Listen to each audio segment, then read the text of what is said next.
Assalamualaikum warahmatullahi wabarakatuh. Yang terhormat Ustadz MTZ Muhammad Taufik Zulkifli.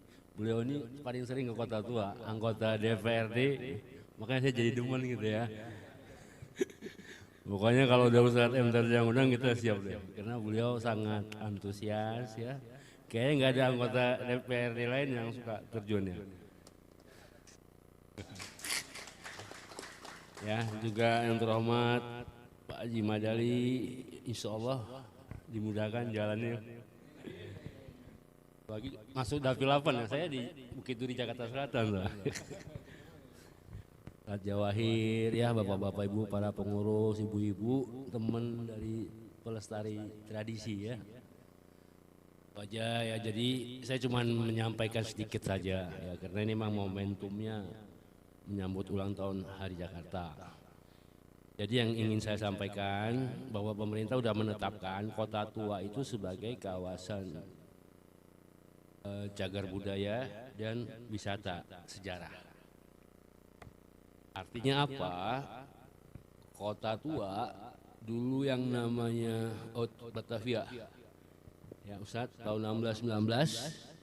Nah sepertinya kita ini kalau ulang tahun Jakarta yang diulang-ulang Batavianya gitu ya.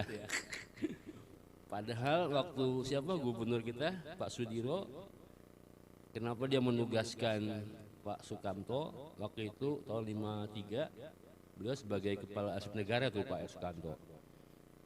Jadi waktu itu yang diminta 3 orang, Muhammad Yamin, satu wartawan senior, tapi yang merespon untuk menyusun riset ulang tahun Jakarta itu adalah Pak Sukamto. Tapi dia waktu itu sebagai kepala arsip negara, itu yang orang tidak tahu ya. Akhirnya muncullah tanggal 22 Juni. Nah, tanggalnya ketahuan Ustaz, tapi di mana itu dideklarasikan? Nah ini kan masih pertanyaan. Iya 500 tahun, kita pembangunan infrastruktur fisik bukan main.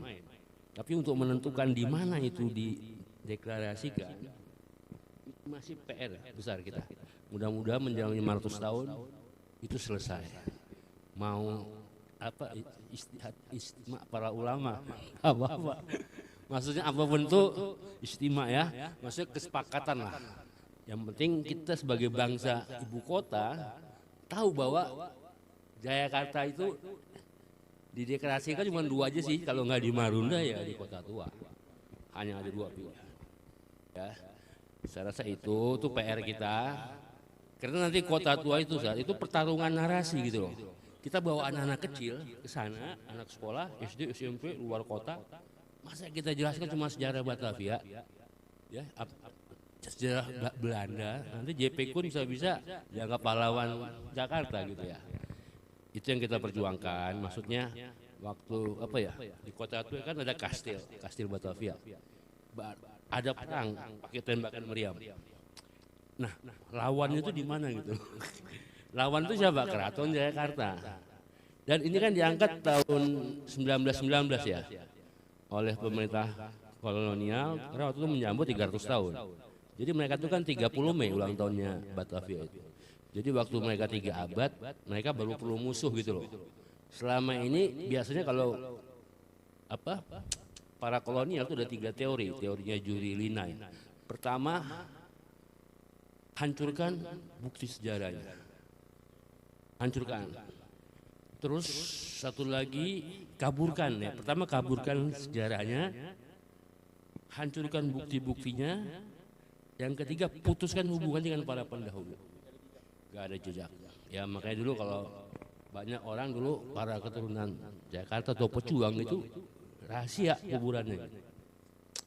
Ya jadi ini mungkin menjadi bahan kita semua nanti untuk merekonstruksi ya. Jadi saya rasa itu poinnya. Terus, nah sebelum Batavia itu adalah Jakarta. Jadi antara 1527 1619 itu belum ada narasi yang kuat. Nah sebelum itu namanya Sunda Kelapa. Yang kalau Bapak Ibu suka nanti ke Kota Tua, jangan lupa ke Pelabuhan Sunda Kelapa.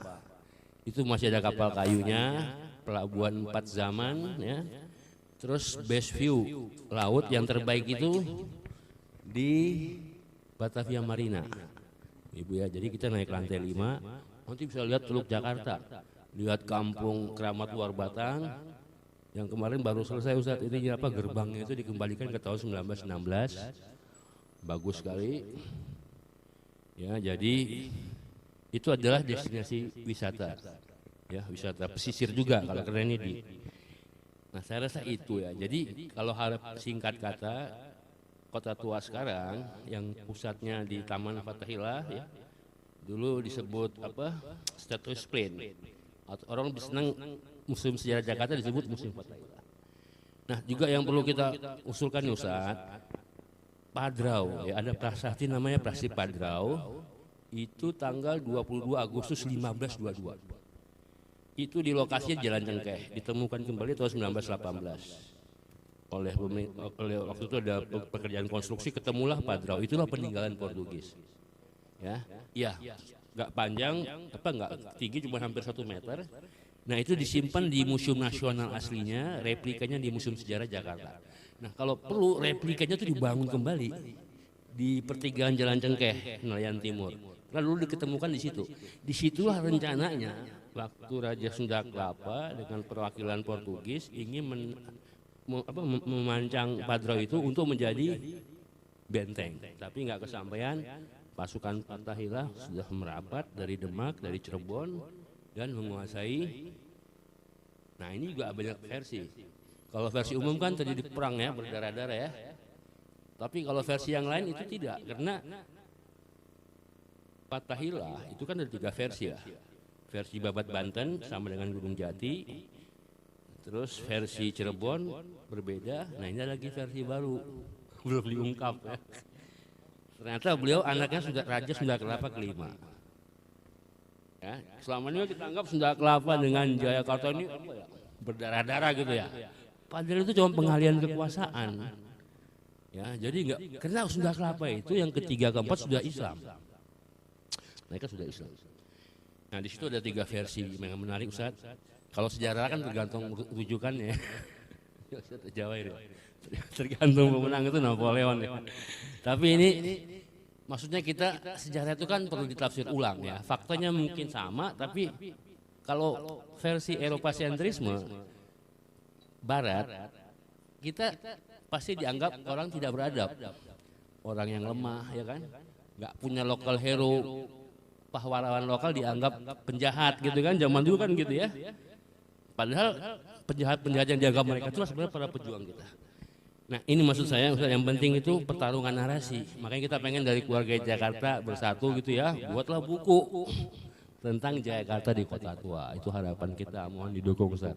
Supaya nanti 500 tahun selesai masalah Jakarta ini, keraton ini. Ya jadi bukan persoalan, ya mungkin baliknya ada masalah tanah nanti ya. Tapi saya rasa enggak lah ya. Yang penting dihargai. Setiap ulang tahun Jakarta mereka diundang, duduk di depan, dihargai.